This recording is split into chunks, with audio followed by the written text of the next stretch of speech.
Ga wala chang janara wi kel ron ba do daro janara wi diech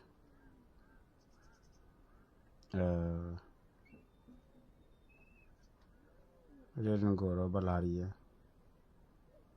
amatot we gane dialam bel kane kia bel ke G2 countries tin country apanal tilat countries ni nore no re countries dangwan nore tin ta ka fanan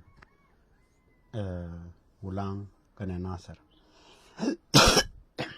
men ba lar ye yenen ka ba nyodi kon ge nasar kane ulang tela ko kor me chaka kap kam ne kuma ke kam ne jang tin kon tie kane tie tat tie mabane die waje dong ram chie le te kane ya kap kor kelin ka golot chie tok maraje ne ya ke maraje ma tani ne dore ko ekel rawdo kon kap ne kor ni chiang re ya ka nasir kana gotin ko kine kwa ne chieltin kuma la kuma de jin law de we dum so so ka te malar ke kuma min dit internal ki men ku de le ta pinde de na ne kwa ta ba te wang ba ga nak ba o wang te ni krep ka man kana ka ke loy ke god yor ke yer loy ke un yor ke yer loy ke man yor ke yer ke malar kuma ja dan biga ben ane attack baga defensive back hole te ra kana ser ke malar kuma ja mane resen attack tane ne dia wimon ma Donald Trump chang me fada ne bok tane attack chang e pat bol mele ni bok tane attack ka so Sudan tira mi chiriet ni ka chibo ni ka chibo general staff ni ka deputies ni ka vice president of South Sudan, first vice president, second vice president, third vice president, fourth vice president, fifth vice president. Mane president himself. $1 million. Ma kono ba ko palpinya. Jagaling no chiba buru te pinga makal. Wo ka donuari, wo ka ulang, wo ka nasir. Ngu hey wa disarmament wailel ka manifesto ndi large ba disarmament ba lelo as PDF dung so Sudan mutual ka fees agreement mutual explanation mogwa no and my ben ka division me dorkel ki do daro division dangro do dangro kono me chala bushuk chal marew de chala agolek e dung tet abuchuk a mixed of tet kane ja ti wanu na ka warap mu ga nuore mu wijek tin wijek e yong to wichar ke jubbe me drama mu dong chui cha fe panaga ya wang jang tin kon dong do ko golar ke ki dong pa lo ngati jin ka blue house cha yor wichara cha ga dam there tell a proper gwan mutong chimrandin kanero ya go kap cha mat cha lat kum ya la busho nanya kam ba buru ulun dangro ko pel ke ulun jugye jin kwor den je joy go kane de bakane ya go do lingo ya go larne mi che joy go ramaba che unified pose da ne cha mat ka cha go kwen connect ko kini ti la use nyindwar kamale ya tange 2018 kare ne me ta tara dia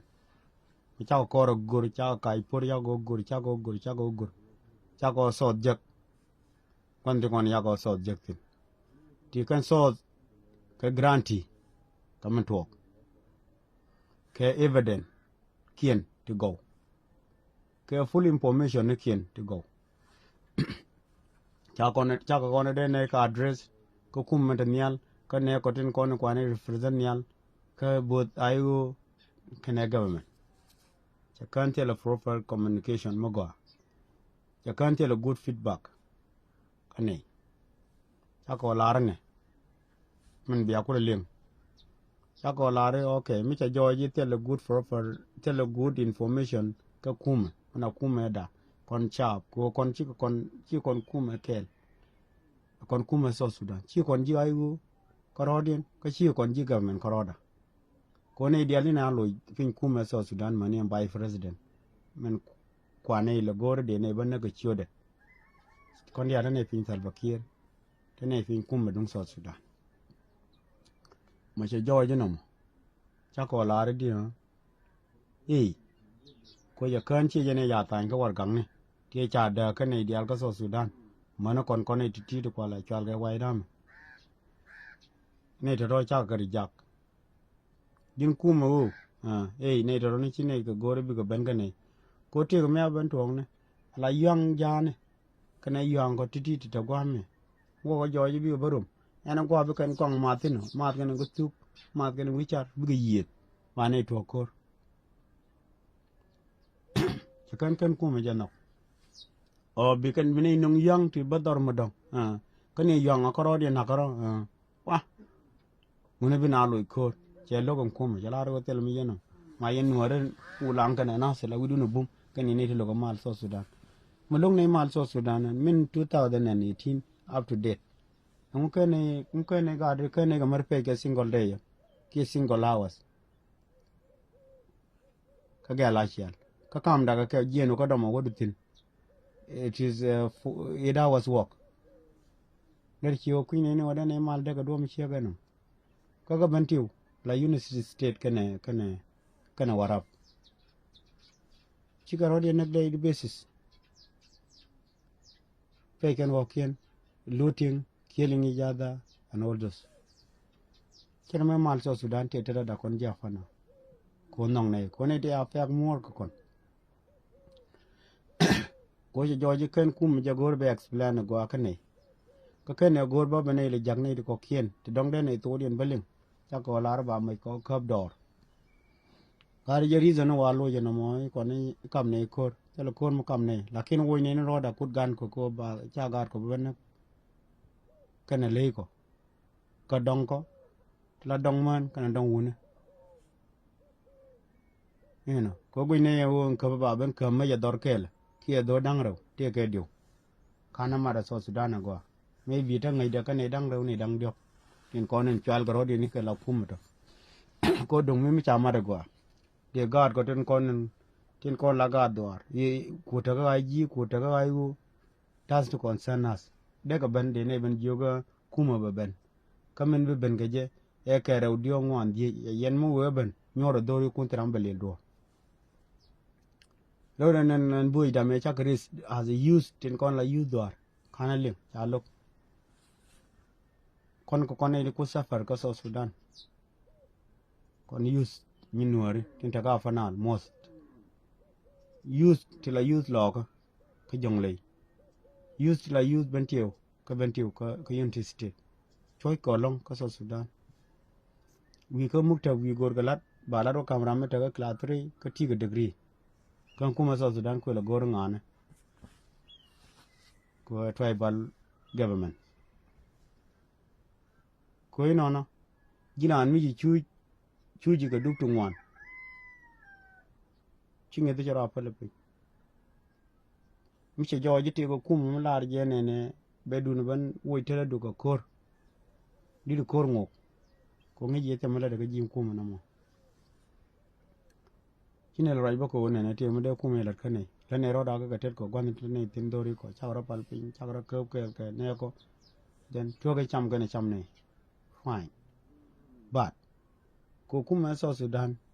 chen no go be so Sudan ba nyogo lo kor ke tet ulang kene Nasir chen no go mal be dak ulang kene Nasir cha ko no ba na chine bile cha bile degre gan ha ba wada kam da ko ngok mene jien che ko ma chiali ma cha ko jien ko ulang ya jien na ter cha ko jien puch cha ko jien puch cha ko jien puch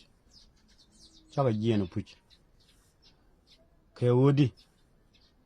ci jemit kong chola no go be gad che man bi ba liu ga tede kana Johnson ulo nyuni me ja jogo nang che mo ko ngat ken ba bur cha mo ke mai so Sudan dia wong mai ni so Sudan dia ya la reide kon ba kon e ti de lok so Sudan kama cha mai ko bula ka bre gan pa ko jien cha ko gwa na la mai wuda la wa ka tin wud naranak ba ko re ngok ba ko nyo lu nget ka bana fanal headquarter bana lu nget ke kondia no returning back ban mu wo jo ngot kan chang ko ne ben chang ko da wo kontin this coming Sunday mu wo chu ba aba joji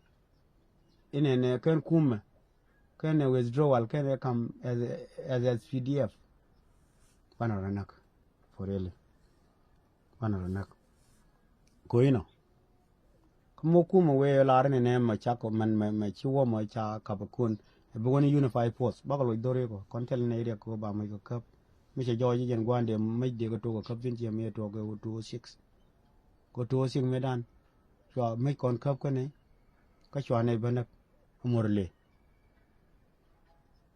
ka chwa ne nak da do kuma dung South Sudan ni china lam man ko la chole as PDF kene na ka jigmir no the same chwa ne na ka to alor chwa ne na ka to ke then chwa ne na ka barmaj chwa ne na glel then kana as area tin dong chen be mention ko one ke the same to anding ba chwa lel nothing low boy no chwa lat gudori ken then job and then all those lel godi low re dwara kon jikan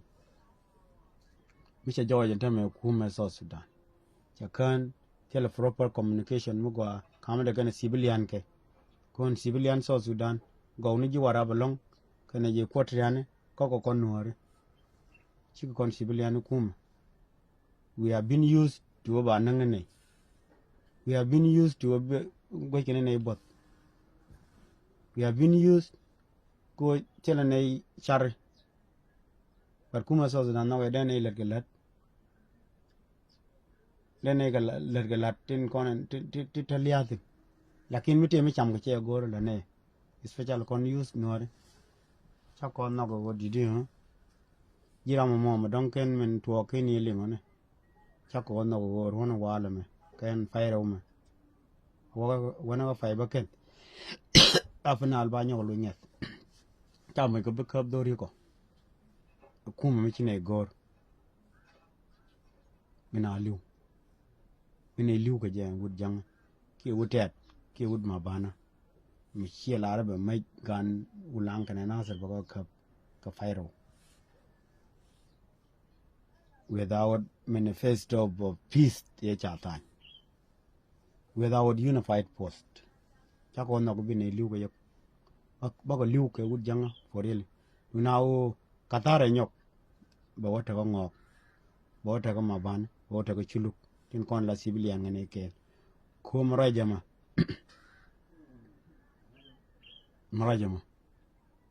roya la wunori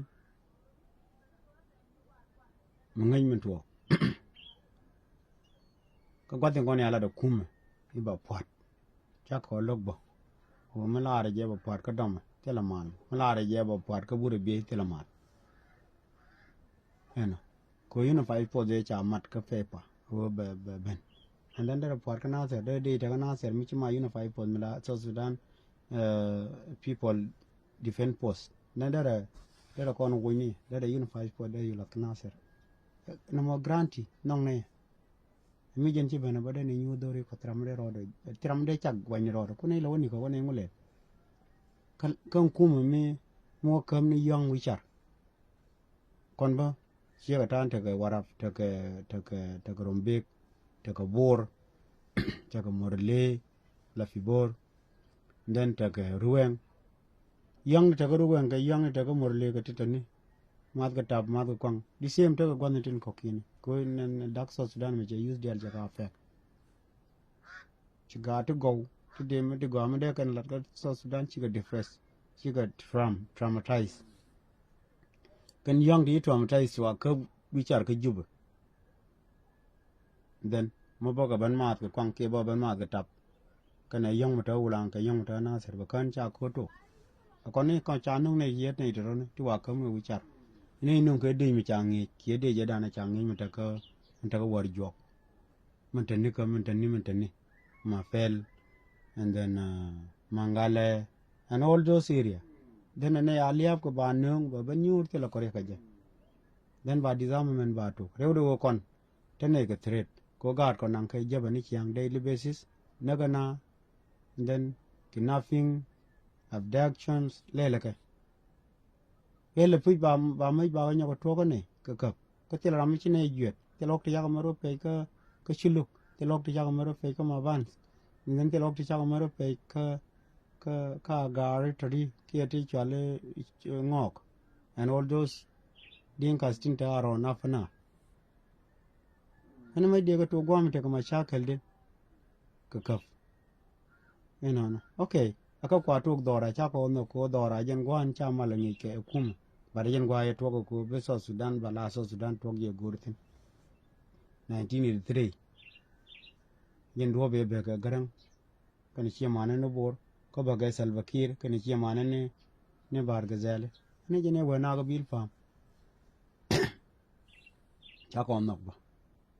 go me joje kuma so Sudan cha ko la de ka chene bi la de ka chui ngana ko ki kon ngani chui ne den ga chene ngi cha ko no du na u ken tai me cha ko lo ko mai ko ba ga ka ki ba ne la ban jek do ri ko e jen do ba nang ne na magare kon wo ne ro da kut gan ko kana wo ko kamana ko kana ngwana ko ti cha tu ga Salva Kiir ke 2013 ba ga 2018 e kula biar ka mai so Sudan ban mai bo ngora kana biar ka nei kon ja fana ko ni kon na kana ri yire tin kon jel kana ko cho tel dup ti jel kana ti laro ti la char ba jena ke bun ba yo campaign mi ya be je kan ga de jane ga de ngok ki kuma dong so Sudan la de ni national am nen ba campaign e bor ba yo nak ba kan ji chubu ma kal ba kan ji chubu lang chi chubu nasar kuna la won de kan mo ena e kon mi che jo ji no na cha nei dwan te malar ne ena kon ni chako tik gan ko tin ngwane bat chako ko mal dung so Sudan ko che joji so Sudan che goro bi o te ko mal che nyo tung ne ke afanal ako afanal ke wud jang ke ne wud tet ke wud mabana ba ko loy la nget ke chama ko bela ka be gan ko banorum la wud la wirum gwa la wirum ke wud gwa la wun yarum te ko ngai ko ni restring la la ko jub e jang ke dal ko rombe ke dal ko warap dan la wuni awrum reitiara nan bi kula kuerti ci wuni de kuertar goal ki to duel ki to ba eno ko ino cha ko no mai ko cha ko bela kabre gan ko ba ko kam nya kunu blawon uonga eno cha ko no ko mai ko kaba now ne kurum nya it's okay number 2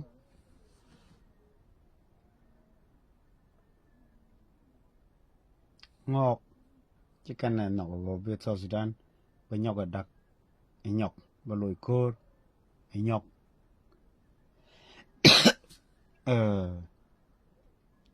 Canada keke bắt coi thua con nó chỉ giết lão cột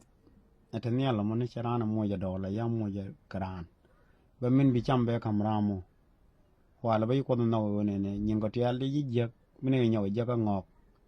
ko noken manan let ken ko ngok palne ke jen tay bar ma changi ngana ko kairar ko ngana ko ye kairar ka dio tilaga wa lo jo karyang mudi la nang kay mun mi te ko me cha lok tin me agar ko ya ka khap cha ka nek la ngana ko la kana kaira bine ko diri jiwa chana mal so Sudan gar kun ya ko mal so Sudan ko nu la re cha gar ko we bichina ro yen na koro ko ntama cha joji ne chi ngo ga lok ko ne ko na ba ka mal ga ke bi ko loy ka ko ke nyok by on Sunday me kia on Monday me bi ko loy ka ko ke nyok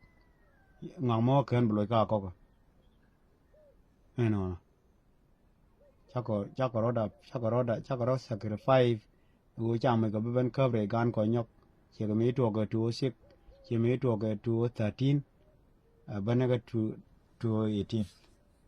chara ben nyok to re dwara allow mistake will never repeat itself as I'm talking mistake will never repeat itself kako kon God jikan kon God gan ma jiu kon God great an answer chako look for the fullest to the end but mo kuma so Sudan mo dor mo we wala re chane ka chaka withdraw tele ba bur mo bo tele de mo bo de yit chipwa do ka don kana ngada kana baliet ba lo dori ko ene unify pot ba ko lip dori ko ba ben ba la dre kana ser mai ko ba da tu chin chabla ban to lo ke jen unify pot jen ba ko kam ka tuni ko ba kam kare ko ba kam bong ko nen ba kanang ba kam kuma jen no dan ba ko kuma yu jo ba ko chi mai ko chi kan berke wor ko wen mi che ko bung teng wor ko makak wor ko korenge wor ko toke wor ko nyangor and then wor ko ker chiat wor ko barmaj wor ko duk sorry unbut and all those area and then ba woti no kuma be long ba pisile chwala tin be la wano pisile wala ndiko ba gar kula ganga kuma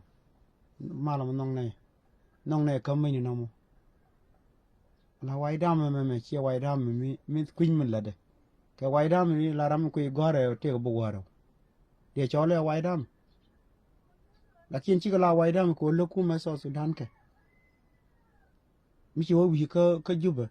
la wo lu na jok lu ga ko ulang lu ka na ser ko cha ledje ka tele go mi nyu na tin ka juba bi lad me go jidi di nang ka chi tok ki gor ka tedu ki gor ka ngedu den baban kam gud jenga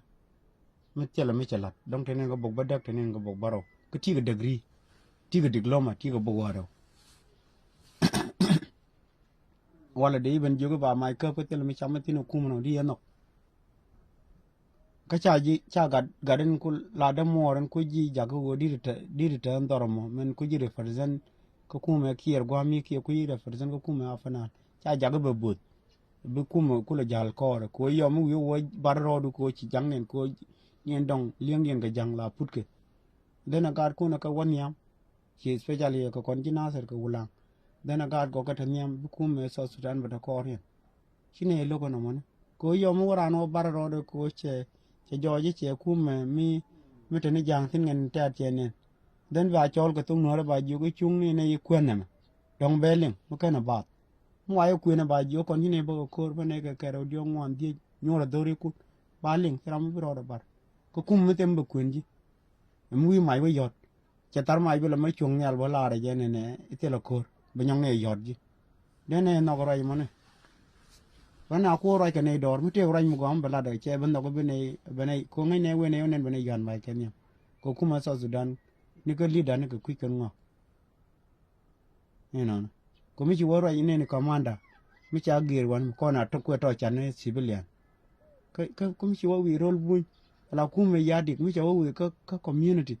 and then ko le chulin kan civilian ko le cholo ke biaga ke ba jo nyor tilga lakin ku me sa Sudan na ga civilian ba ku le di ko cha ga muy kon ko cha ga muy for roads cha ga muy ke education then chego mo ke water pa ko na ko di ku mi chego na mo chego kon telo kor mo kam ne bina wo cha ko la re cha mo ko cha ko ben ka re gan ko nyok e ku me ne wo jag dor mo te ko communication mo bo go abo go dor kama be ga ba yo pot bo pot dor then cha be ling ja gan na ke ni chek dong ba gar ga la se ba gon ne ko nen ti bala wal lel malal ke kuma South Sudan me dor den bala lo chola ke roi ma jenen de la de ko yene ko tin nan ti la nuore don kan yen mutuwa kan yen le la wa jing ni jine ne te kor me yakab jiwulan kan ji nasir e ka kine kam ne kor wo ne ne roda re gan ko ba me ko ban kap ene de kap ne ko wichar ti chia ga ne ti kan nge je kuma mi cha nge ba da ngwan do a golle ga dani cha ku le nge abu chiu kan nge ga ni ma ku kon ta ga so Sudan te division mi yola bu chiu mi amale tene tim sanatin tene tiger tin tene jamusin a golle ga ma ba ban form wan me recently ke issue ni nyin wulun te kon gana tanginya tele mi yola golle mi la division ni wan ka so Sudan division ni tin tatin ena tim sa cobra kana tin ko so Sudan ngam fuike ena and then 4-4 yen ya ban the division young dia le so Sudan ya bra 4-4 ke division 7 ke division 8 ke division ngondor mi che joye wale ne ba ne binu mi yola bu chiung wa role wichar de ne no di wo to le rami me kan ngi mi che ga ji ni nda yero ko lenga chi ne tar ka ne no 2006 me ya ga dia tu ngwan ja ga ne la wai moy bai ba ko di mi kan ngi wo di mon ke mi nen dang di mi che yi chore pi ni che ya ngaje den yo yo wo yu pal ke ta ke kor ta ga bai je kilu nom da ne nyo no gare di ne ban nyo ko rew de gar go nang ni chiang morle tramuritin nagane ka nasar tramuritin ko kuma so Sudan kuma la na apel bana e kuma metede mi china apel mede ko jende la counseling de la kuma ko dor che jia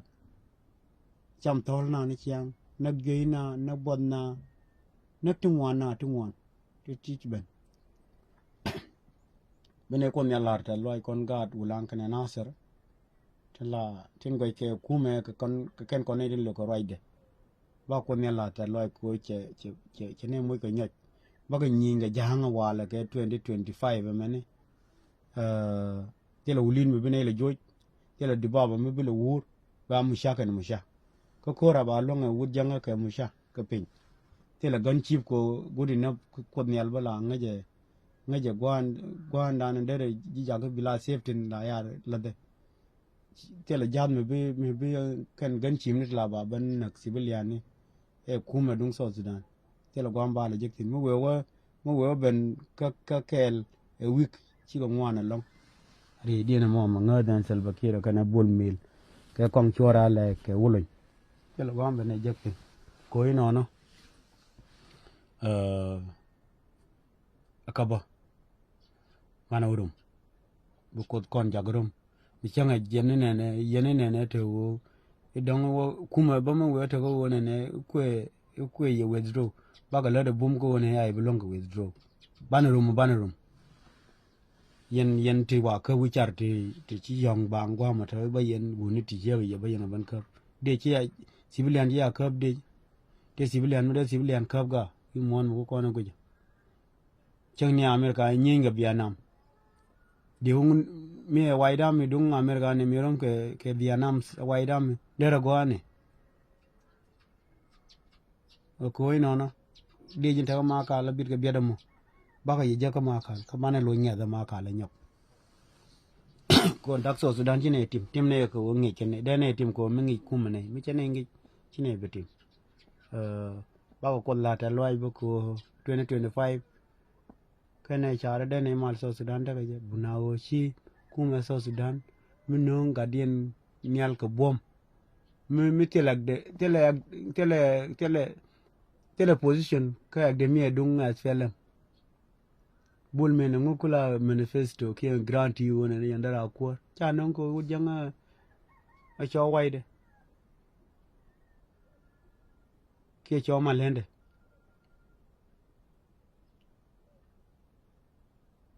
kine bilok ke chankot Monday e mazo go banarum ko banarum naga gwa ramu wakan bara makan no go be mayo kamo kan bara ma kan no mayot ko the nok do wale bi gar ko kan te cha ka man kin kwen karun te chi o te kor ka so Sudan ba ka hokin tu ko ba ka kwen kin mut bina mat ka mit ka fanal mila two contest tin ta da nuari tin la tin changi jo kum ulang kana nasir ba ka kwen ko te dial te cha ka ga te ya pal ne gwan kin ba ka mut chi bon ngo ka ulang kana nasir bot cha ngo ke yen year me 2025 ya year mo ga me ya ne ben tiem dor ni nyora akot kane kuma so Sudan mi chi gatin konen la gar ga ta wichar ni sido banang ga dol gor che gore ba gnor ban ma ke pa ko nyod ye go ka ban ya fanal ban nyo lo nya de nyok chỉ lo ya te bia ta kel kamal ka jan jaw da na mo men chaling chu gwin ni ne video gwan na amro ya ne ba ni jo palo ro pin geliang de ko che ya mo ya dor la ya mo ya karan ko no wale be te mun ne cham ka ba ka man ti apa ne garun dang warau ti ba ka kwen kamal